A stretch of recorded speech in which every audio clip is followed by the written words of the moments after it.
Kisah nyata, kebiasaan sholat tahajud dampaknya sangat luar biasa untuk kehidupan.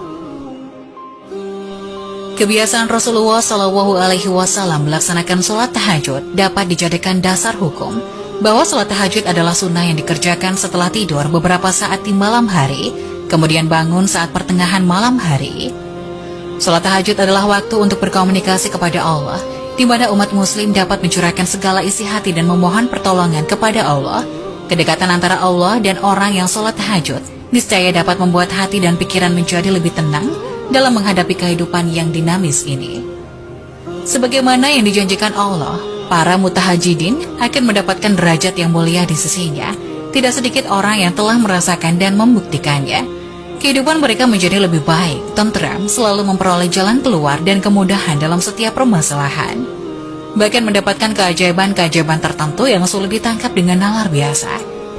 Pengetahuan dan keutamaan tahajud telah mengantarkan para pemiliknya senantiasa mendirikan sholat yang biasa disebut Qiyamul Lail ini seperti seorang pecandu. Seperti halnya Rasulullah Shallallahu Alaihi Wasallam yang tidak pernah meninggalkan sholat tahajud dalam kondisi dan situasi apapun.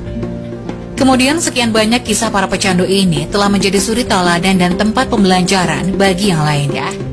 Bahkan sebagian dari kita telah berkonsultasi kepada pecandu tahajud karena didera masalah berat, lalu solusi yang diberikannya ternyata hanya dengan mendirikan sholat tahajud ini. Setelah itu, apa yang terjadi? Tahajud telah menjadi pil ajaib yang menyembuhkan berbagai penyakit. Masalah kehidupan yang mereka alami berangsur pulih dan mendapatkan kemudahan dalam setiap permasalahan. Kesombongan terhadap Allah kini mulai mencair. Mereka lebih meyakini secara hak atas syariat dan janji Allah Subhanahu wa Ta'ala. Ada kisah dari seorang syah yang ingin melakukan perjalanan dari Kairo untuk kembali ke Arab. Sebelum melakukan perjalanan tersebut, ia ingin mampir ke salah satu masjid di Kairo, tempat ia melakukan ceramah di hari sebelumnya. Setibanya jam 2 malam, syah itu menemukan orang di mihrab sujud sambil menangis. Dia merengek kepada Allah dalam sujudnya, sampai syah itu berkata, "Ya Allah, kabulkanlah permintaan orang ini." Walaupun dia belum mengetahui apa yang diminta oleh orang tersebut. Selesai sholat, syah itu mendekatinya dan berkata, "Masya Allah, doa apa ini? Luar biasa. Doa yang diikuti tangisan di sepertiga malam menjelang subuh. Allah turun ke langit bumi, mengabulkan ini." Kemudian orang tersebut menjawab, "Demi Allah syah, istri saya sekarang sedang dirawat di rumah sakit. Saya harus membayar 14.500 pound Mesir. Kalau tidak, istri saya tidak bisa dioperasi." Syah itu pun menyuruh orang tersebut untuk tetap melanjutkan doa dan menikmati sujudnya, karena Allah tidak akan menyia-nyiakan orang yang ikhlas meminta kepadanya.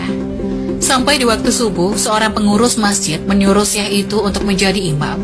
Karena memakai mikrofon, maka suara syah tersebut terdengar hingga keluar. Kemudian ada seorang pengusaha Mesir yang apartemennya dekat dengan masjid, dan dia suka mengikuti ceramah syah ini. Keluarlah si pengusaha ini untuk sholat berjamaah di masjid. Begitu selesai sholat, dia bilang, "Syah, ahlan wa sahlan di Mesir. Saya salah satu penggemar Anda. Syah, saya mau minta tolong satu hal. Saya sudah hitung zakat uang di perusahaan saya. Saya harus alokasikan 14.500 pound Mesir."